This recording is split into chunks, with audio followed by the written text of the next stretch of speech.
kesan paling jahat buy now pay later ni bukan dia punya late payment fee, tapi dia buat hutang tu rasa macam bukan hutang lah. Sebagai contoh, kalau kita nampak satu barang harga RM400 kan, so otak kita cakap, oh barang ni harga dia mahal.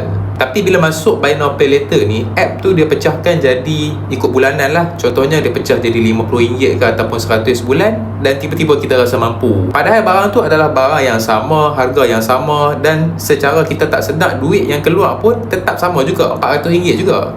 Cuma dia punya sakit tu ditangguhkan lah. Dan masalahnya benda ni dia tak berhenti dekat satu barang. Hari ni kita beli kasut secara hutang, insuran, BNPL. Esok kita beli skincare. Lepas tu kita renew insurans kereta. Lepas tu beli phone, beli tiket, beli baju, sampailah beli ke perabot rumah lah. Dan setiap satu tu dia nampak memang kecil lah, tapi bila sampai ke hujung bulan, semua payment tu dia main serentak. RM50 kat sini, RM80 kat sana, RM100 dekat sini. Masa tu barulah kita rasa terbeban lah. So masa beli kita rasa ringan, dan masa nak bayar barulah kita sedar yang duit gaji kita tu dah dipotong oleh keputusan-keputusan kecil yang kita buat sebelum ni.